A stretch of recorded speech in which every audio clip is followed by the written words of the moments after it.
show without a song.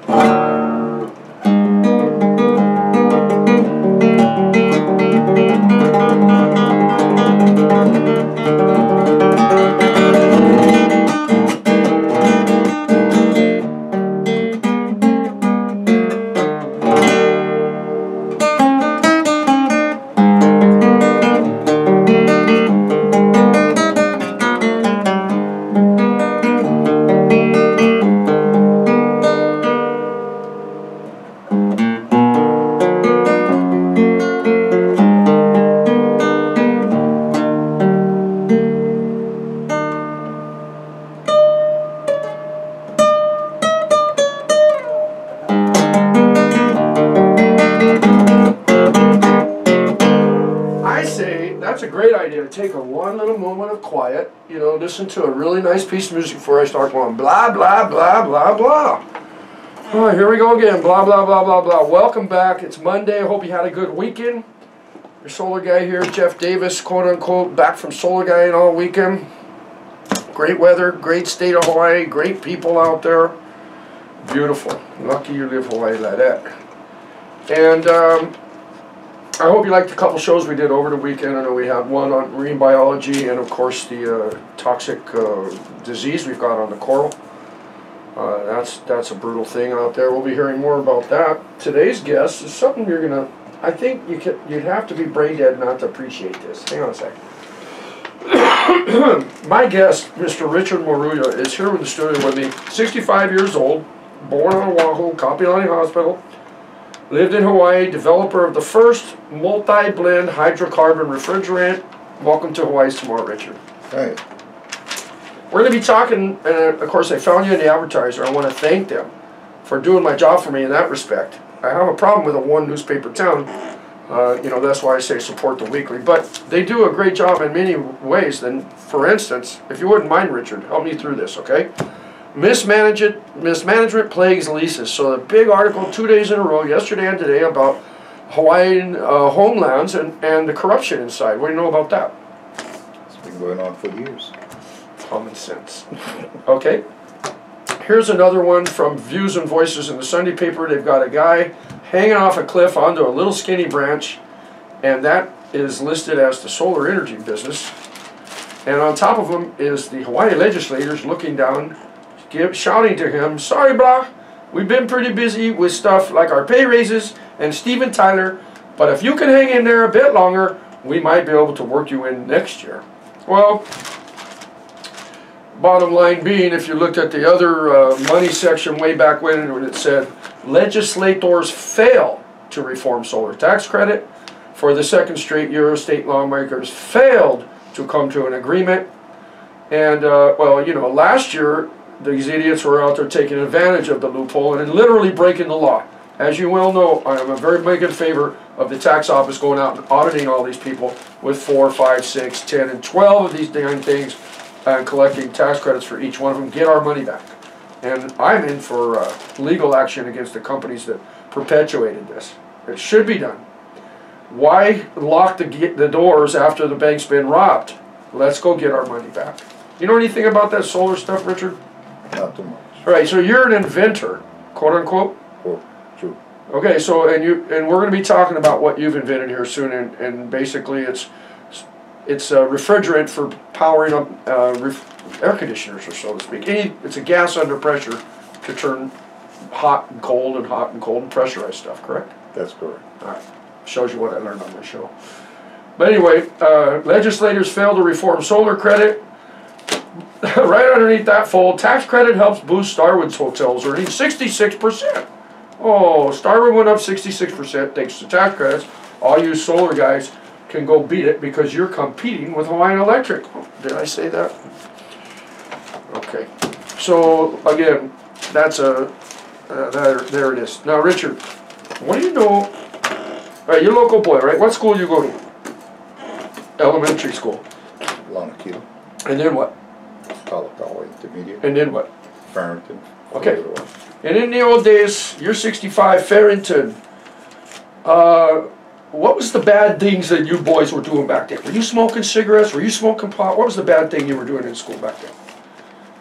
I don't mean you personally, but what would be considered?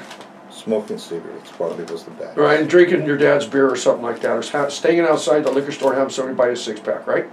Correct. All right, so now it's changed, you know, to where pot obviously is all over inside the schools. But what's really bad is the new pill generation that we have, okay? And this became really horrible when such things as Oxycontin, hit the market. And now we have epidemics of this stuff, and especially on certain other outer islands. These kids are taking these bloody Oxycontins, which are getting out into the, and they're by the way, they're dying at alarming rates. So here's an article from Sunday, alarming increase. It went up 40% in 5 years. When I say it, I mean children and young people overdosing to death from taking these things. And here's what it says: doctors targeted amid rise in painkiller deaths. Okay, what does that mean? It means these idiots are letting this stuff out into the marketplace for profit, and then people are turning around and selling them for a profit. Oh, by the way, for your information, you want to hit an Oxy, it's 20 bucks a pill. From what I heard, you could get it down to a certain car wash on Kapiolani, which is what the front is for. Okay, and for 20 bucks a pill, you could, it's an opioid, so you can start off with half of it's going to help you. They smoke it. And pretty soon you're addicted. You're just a junkie, and you're a kid. You know you're not going to get help. Next thing you know, you're dead. What do you think about that, Mr. Richard Maruya? Well, I mean, somebody's got to educate them. Well, somebody's got to go shut those idiots down and letting this stuff get out. This isn't like ice where they can batch it up in their bathtubs and nobody's got control. These are coming out of the drug big farm. All right, here we go. A little bit of what you called ignorance, okay? GMO can ease food shortages. God, this guy sounds like he works for him. Oh, no, I called this guy. This was the doctor who said, opponents of GMO may have good intentions, but display scientific ignorance. And then when I called him up and I said, oh, well, what kind of a doctor are you? And I found out he was a doctor. I'm thinking he's, something in there. What you eat. Right? No, he's an eye doctor, an eye surgeon. And then he goes on, it's mostly a matter of economics and convenience. I called him up, I said, dear Jeffrey, his name's Jeff Davis, with a G. I said, hey, you wrote this letter and I'm looking for someone that's pro-GMO, what do you know about it? He goes, well, I really don't know much about it. I go, what do you mean? You wrote a letter to there, you don't know anything about it. What he did is, for some reason, he wanted to see his name printed in the paper, is all I can figure out. He just copied the propaganda. He had no idea what he's talking about, and let's go forward with it. There's an article in the paper from Monsanto saying, are foods from genetically engineered crops safe? And so they go down, no scientific evidence associating GMO with higher risks. GMOs have been consumed for close to 20 years, and during that time, oh really? What else is happening during the last 20 years? Cancer going way up, allergies to people going way up. In other words, you put an engineered food into your system, your body hasn't been used to that for millions of years, and yet they say, no problem. I'm just getting off all this off my chest, Richard. Soon we will get to you. Thank you. Here's one that you may even love, Richard. Cartoon insulted Bush Library. They had a cartoon that Donald Rumsfeld waterboarding somebody from the Bush Library, right? And he says here, the cartoon that negatively depicted George Bush the day after it formed a president. No class. You know what? No class is invading Iraq. No class is invading Afghanistan. No class is letting Halliburton go in there and do whatever they want. No class is selling your people down the drain to corporate money. No class is you. And these poor people, Richard, do they really believe this? Are they that ignorant about how government works? A lot of people really don't know. I'll scream on you and then you just be real calm. And then we're a good team. All right, so here we go. Before we get into your particular story, I'm running for governor, okay? And I know that Libertarian Party's going to love me because my platform is to legalize pot and to legalize gay marriage and to get an exemption for the Jones Act. That's just great. And instead of a chicken in every pot, you know what my motto is going to be for education? No rich child left behind. Because if you're rich, I'm going to demand your kid go to private school and get a real education. Don't send them to public school. Which segues perfectly into my conversation today with Mr. Richard Maruya, again, 65 years old, developer of the first multi-blend hydrocarbon refrigerants. You've been pushing this through. We're going to tell your story. Again, you're a local guy done good kind of a story. Came up through the ranks here in Hawaii, and let me ask you this. You have invented, in the simplest terms, what is your new product that you're going to hit the market with? It's a multi-blend, environmental friendly refrigerant. What is a refrigerant? Refrigerant is the liquid that goes into a refrigerator or a... Hold on, we get ice. We're going to put some ice on the beer that you want. Come on now, help me out. It's what goes inside an air conditioner or a refrigerator. Right. Something that requires a compressor to compress it and to turn it from hot to cold, liquid to vapor. Yeah. You know, people don't understand this, how simple it is to turn something cold. All you got to do is get the molecules to stop moving. In order to do that, you put twice as much air in the same container and it slows them down. And did you know space is very cold? You know why? No more molecule bomb. Right? Right. So what this refrigerant does, gang, is it expands and it contracts. When it expands, the heat is created, which is why it blows heat out the back of the air conditioner, correct? That's correct. And when it contracts, because you've pressurized it, the very stoppage of the molecules moving so fast creates coldness, and then that can be blown with a fan and an air conditioner, correct? That's correct. It's a beautiful thing, huh? Closed loop. You don't have to add oil all the time. I mean, eventually you might have to put some more Freon in the old days into your air conditioner, right? It seeps out the gaskets or whatever. Bottom line, you've invented a new one, a better one. I invented something that could work with less energy onto a system. And that was the most important thing. And plus, to use as little as possible, because hydrocarbon is an A3 flammable. So the less you use, the less risk you have of chance of flammability. Okay. In case of a leak. So, in my simple mind, what you did is kind of like getting all your parents' liquor out of the liquor cabinet, because you don't have a PhD, do you? No. Did you graduate from high school? Barely. Okay. Did you go to college? They couldn't accept me. And then, but yet you're dealing with stuff that generally you'd go to a chemist, you'd go to a bioengineer, or what kind of a chemical engineer to design this stuff, correct? That's correct. In other words, your competitors might be Honeywell, Johnson Controls, Dow Chemical. That's correct. Okay. So I guess why make the illusion of getting all the liquor out of your dad's liquor to trying to start making it and finally come up with the perfect drink? In other words, how does someone with your background, oh, I bet you I got it. You worked in an automobile repair shop. Worked in it since I was a very young man. And then every time I used to work on an air conditioner. At that time we had R12, but it was very toxic, not toxic, you might say it was bad for the environment, as they were saying. Bad for the ozone, bad for the global warming. The only thing that could probably work the best was something that would be natural. Would be like propane. It's a natural gas. So I started to work with that and play with it. That sounds dangerous. It was, but the main thing was to get the product to be much more efficient by using less, by putting a combination together.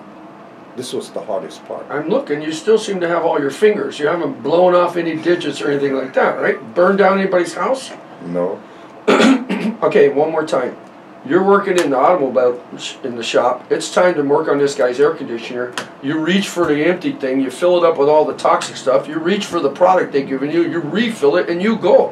What made you make the left-hand turn to start trying to figure out how to create your own product? I got into an accident a long time back. Had a post-concussion syndrome.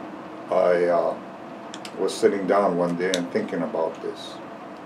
But you know, here I am, an uneducated individual, and I would have to deal with PhD professors, scientists, and everything else. And I didn't know any type of chemical, like what CH5 would be or CH3 would be.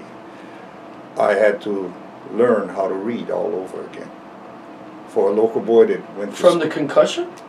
Yeah, you know, your mind is just a little slower than normal. Right, so you had to start from there. And Start. while you were in that fugue, that's when the idea came to you? Yeah, and I was thinking about a better refrigerant, a lighter one, Okay. for something to create less strain, to increase gas mileage. Right, because for ladies and gentlemen, for those of you who don't understand, your gas mileage is affected every time you turn on your air conditioner. And at what degree, generically, Richard, would your gas mileage go down when your AC's on? I say you lose about 10 to 20%. That's a lot. That's And correct. so what you're saying is that with a better refrigerant, you're only going to lose 5 to 10%, Maybe zero. maybe zero. Because if you have a lighter refrigerant in there, you put less strain on the compressor. By putting less strain on the compressor, you're not pulling back the engine. You're not Right. putting a strain on the engine. Right. All right. How many years did you work on that? 4.5 to 5 years. And did you spend time in the library initially and start getting an education on these components? A lot of time. Did you just call somebody up who was smarter than you and they would answer your questions for you? No, nobody would even talk to me. Why not? They thought I was a nutcase. How about your wife? Did she talk to you? She just let me go. She just let me go, and I asked her, you don't know how many times I had to ask her to write a letter for me, because I could not. I mean, I was the worst writer in this world. My grammar was terrible, my English was terrible, and she could, write letters a lot better than I could. And who are you writing these letters to? Companies, trying to find people that were engineers, to try to see if I could get any answers to any type of situation. 5 years. What was the first year like? Was it exciting to be moving along? Something new, your calling in life, so to speak? How did it feel? I threw a lot of bottles against the wall. Frustrating, but I hope they were empty first. oh no, I drank it first. Okay, and again, when did it gel, so to speak? When did you start to see a light and say, hey, I think I really am onto something here. I like the idea all along, but I can actually see these little screws starting to fit into these little holes here. How long did that take? Took about 3 years. And then at what point did you actually get your first batch of your new invented refrigerant into a closed loop and watch it work? Oh, that must have been about 12, 13 years ago. I see. So that's the thing. It had been sat in your mind all that time, and then for some reason, whether it was the concussion or whatnot, suddenly it came to, it was going to happen. Well, yes, you might say that, and I tried it in the first automobile. Let me tell you, it wasn't all easy at the very beginning. I would mix something, I would put in too much, and I'd blow things up. From too much pressure. Too much pressure. Then I found out that I had to reduce the pressure. I had to go back to the drawing board and try to get things to readjust the formula. A prime example was when I was up at Cortland, New York, and I was doing a refrigerator test there, and I walked into this place called Intertech, ETL. And that was where Thomas Edison was, and they had a lot of old Thomas Edison failed light bulbs. And when I when I walked in that door and I saw this, and I said, gosh, I know exactly how that man felt. He knew 5,000 different ways not to make a light bulb in one way. However, I tell you what, for those of you out here, where is this going? I'll tell you where it's going. We're going to listen to Richard Maruya's story, and he has brought it to fruition. Patent pending, moving and already existing in Asian markets. And we're going to hear his story about what it's like to be a nobody and to try to enter into our little mafia called a government and our economy.